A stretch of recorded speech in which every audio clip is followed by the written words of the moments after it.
So the first and second gen Apple Pencils are really pricey, especially for those who aren't going to take advantage of the pressure sensitivity. And that's why I decided to scour Amazon to find the 3 best Apple Pencil alternatives here. I'm going to go over them from cheapest to most expensive, and we can start out with the Active Stylus pen from a company called Ecomono, I can't pronounce it. But anyway, this goes for $19.99, and it resembles the Apple Pencil 2nd Gen very, very nicely here.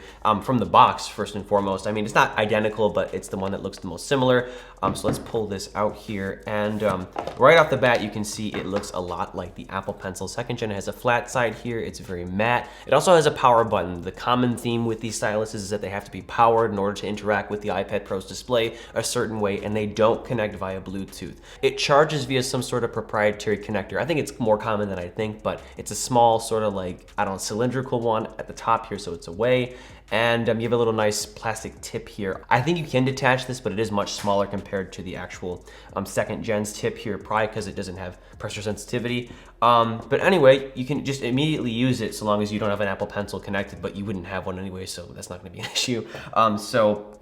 Yeah, the experience is really great here, I would say. I mean, it's great for note-taking and such because you don't necessarily need pressure sensitivity to note-take here. It interacts with the display just fine. So I can, of course, select the eraser here manually because, once again, or I didn't say this before, but you cannot toggle a different tool like you could with the 2nd Gen pencil here. That's a premium feature, but considering this is $20 versus $129, you're getting quite a bit here. So we can erase once again. But yeah, I mean, the experience is really great here. It's a bit lighter than a typical Apple Pencil, but I'm very, very happy with it. And I could use this in GoodNotes or, Notability or this app right here and be perfectly happy to annotate stuff. It also works with Scribble as well. All of these work with Scribble, so I can say hi, it'll do that. And there you go.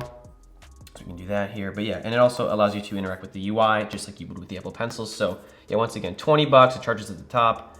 Very, very nice here. The second one that we have here is $33. It's called Stylus Pen. It's very similar to the one I just went over here, but it's more glossy and it has a couple different features or different aspects to it. First and foremost, we have a USB Type-C connector right here, which is more convenient, I would say, than the top-mounted little proprietary port that we have on the first one here. It's more universal, however, it is uglier, it's on the side. Also, instead of a physical power switch, which is right here on the more cheap Apple Pencil alternative that we have here, this is a capacitive power on switch, which you can easily tap, which I don't enjoy. But the positive thing with this is that it resembles more of the Apple Pencil 2nd Gen in terms of weight.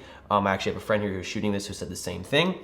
So it feels, I don't know, better weighted in the hand, but it's a very similar writing experience here, I would say here. I think the tip is a little bit less sharp, but again, very similar experience here. You don't get pressure sensitivity, but it's very nice. It's also glossier, just like the 1st Gen Apple Pencil, although it's quite different. It's more modeled after the 2nd Gen Pencil here. And speaking of which, if I haven't already said this, both of these attach to your iPad magnetically, even though they don't necessarily charge, but that's convenient if you don't want to lose your pencils. So yeah, both of these do. That's something to keep in mind here. The third Apple Pencil alternative that I have here is from more of a name brand. It's more expensive. It's from Adonit. This goes for $41.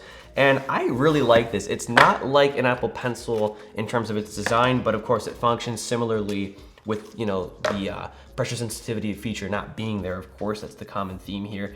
It also has a physical power button. You can get this in gold, black, and also without a clip. It does come with a clip, so you can clip it to your clothes or whatever, which I actually like. Although, of course, you can't attach it to the side here, unfortunately. But yeah, actually, this might be the smoothest of the bunch. I really enjoy this one. I just like how it's like all metal too. It feels very premium in the hand. It's just different, and I enjoy that. So if you want to treat yourself to this, you might as well. It's really great for handwriting, as you can see here. But once again, you have to keep in mind, don't buy this if you're an artist because you cannot interact with pressure sensitivity or have that option here. So as you can see here, it's just a single like thickness or hardness or whatever, versus with the Apple Pencil, you could go like light to hard or whatever, but that's not the point of this video. The point is to demonstrate how these are great in regard to handwriting and note-taking, and this also charges via micro USB. So let's just kind of go over these all together here. I would say the best value of the bunch is the first one that I showed you. Goes for $20. Although it's not nicely weighted like the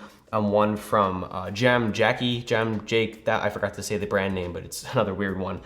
Even though it's not weighted as well, And even though it lacks the versatility of USB-C, it doesn't have that weird capacitive top that I don't really like. And yeah, I think this is the best overall value, and it resembles the Apple Pencil 2nd Gen very, very nicely, I would say. And of course, it attaches to the side here. This is also great as well if you want better weight, if you want USB-C. And this is great too, but I would say these two feel, I'm like mixing up all these Apple These feel very similar here, but once again, this resembles the Apple Pencil 2nd Gen a bit more, especially because it's like matte and everything. I'm talking in circles at this point. And then once again, this might be my favorite, to be honest, because it's different. It's very premium feeling. It is a very fine point of input. The finest, I think, the smoothest too. So yeah, I would say all three of these are great considerations. So I will link all of these in the video description, of course, here. They are affiliate links, so if you decide to buy them through my own links, you're helping out the channel quite a bit, so please feel free to do that. Also, I want to give a quick shout out to our channel sponsor, Paperlike. You probably know who they are, but they make these incredible screen protectors that resemble paper. Throughout high school, I used loose leaf and composition notebooks, pens, and pencils, and when I switched to iPad Pro, I kind of missed that physical aspect, and with Paperlike, you get some of that back. It makes your writing experience so much more intuitive, and I'll leave a link to that as well in the video description. It's also an affiliate link as well, so any purchases you make with my links help out the channel a lot. And yeah, that about wraps things up here. I hope this video was helpful. I can stand by all three of these. It was sort of a process of elimination to find them on Amazon, but I'm really happy with these, and I could highly recommend them once again to people who just want to note take and use Scribble and just interact with their iPad with a finer point of input without breaking the bank or hurting your wallet. I'd appreciate it if you'd leave a like on this video, comment if you have any questions, suggestions, or opinions, and of course subscribe for more content like this. And as always, I'm Noah, and I will catch you all in the next one.